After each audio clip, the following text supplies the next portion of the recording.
Hey everybody, I'm Beachmine, aka The Terrible Australian of Supermastery.com, and welcome to my video review of the biopic Steve Jobs, which was directed by Danny Boyle and written by Aaron Sorkin.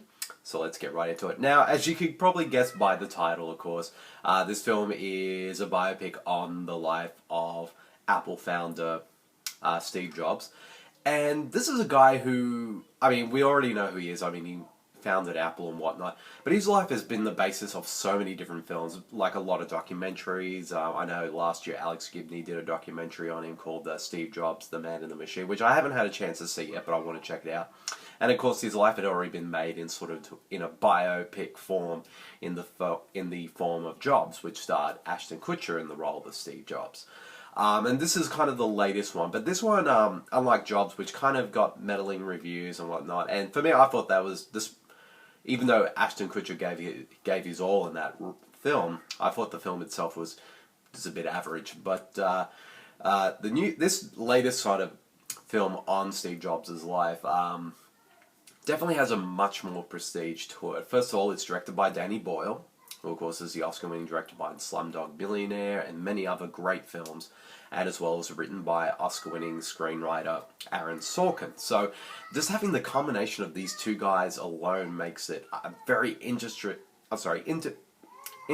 combo of talent for this film, and of course having a great cast assembled for it as well. Like, for example, even though he doesn't look anything like Steve Jobs at all, Michael Fassbender plays him in the film, and I have to say he did a really great job. Even though, like I said, he doesn't look anything like the real-life Steve Jobs, he makes up for it able to capturing the essence of the man, and also the mannerisms, the voice, and whatnot. So he does an absolutely spectacular job. And it's definitely one of last year's best performances as well, and one that I kind of wish he got more awards recognition, but, I guess that's the way the cookie crumbles, really. But it's also he's got a great sort of supporting cast to back him up as well. Kate Winslet is fantastic as well. But everyone's great. Seth Rogen, Michael Stuhlbarg, Katherine Waterson, Sarah Snook, Jeff Daniels in particular. They're all great, and there's so many great things about this film. Particularly, one of the things that really caught me about the film was how it's structured. Like, it's not your standard biopic where you kind of follow someone's life from the very beginning to the end.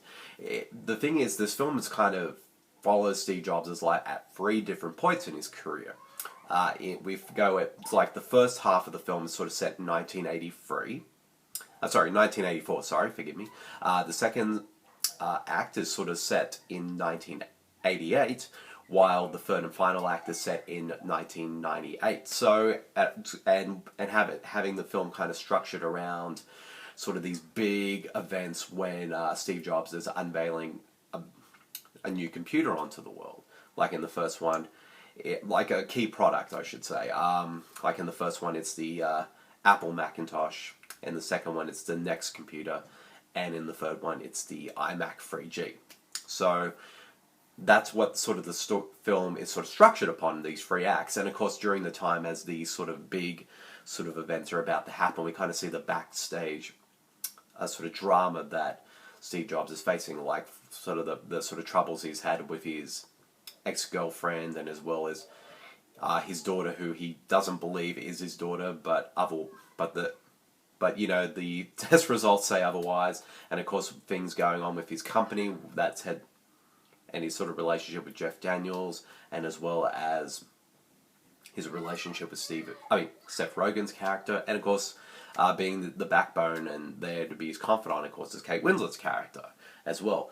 But what I really like is how the film sort of structures around that, and I have to applaud both screenwriter Aaron Sorkin and also director Danny Boyle, sort of creating this interesting sort of way of exploring Steve Jobs' life without resorting to the sort of standard biopic kind of cliches and tropes and whatnot.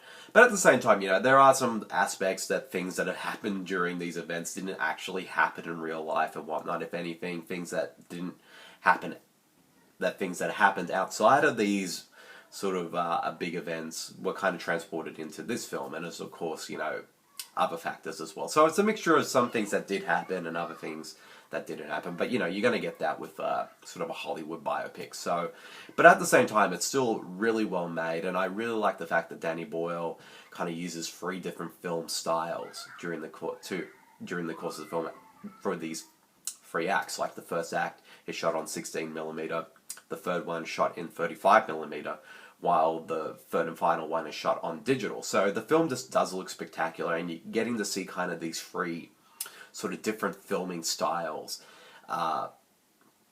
sort of like back to back was really great as a film fan, because you can sort of tell the difference visually how the film looked. And also in a way, like, Danny Boyle still brings his sort of his energy in to this film in terms of directing. Like, it's definitely his most low-key in terms of directing-wise, but he still brings a lot of energy to it. Particularly, there's a great scene between Michael Fassbender and Jeff Daniels in the second act of the story. That is a great sequence that's full of great editing and sort of goes back and forth between the past and the present. It's so really well done, and also the script is, of course, as you could expect from Aaron Sorkin, is really well written, and there's a lot of great dialogue and, you know, and very quotable lines as well. And also just, yeah, it's just a really good film. I really like this one a lot. In terms of sort of negatives, like, as I said, I've seen a lot of films about Steve Jobs' life as of late. I mean, with the Ashton Kutcher one and a bunch of other sort of TV, you know, documentaries and whatnot. His life has been sort of the basis of a lot of films, like both like narrative and documentary. So, like, even though how this film approached from a filmmaking standpoint was really fresh and original, but when it sort of explored all, you know, the stuff about his life and whatnot, it didn't really sort of bring anything new that we didn't already know before. So in that regard, as much as I really like this film a lot, but yeah, it just didn't have that kind of freshness in terms of how it explored its subject. Like, we kind of already seen this stuff explored before in other films. So, but that being said, it's still a great film. Definitely one of last year's most underrated films, and it's just really good. Great acting, great direction, great writing. It's just really good. So if I had to give Steve Jobs a rating, it'd definitely be 4 stars, and I highly recommend it for all of you out there to check it out as well. So yep, that's the end of my video review of Steve Jobs. I hope you guys all enjoyed it, and I'll see you all later. See you everyone. Bye.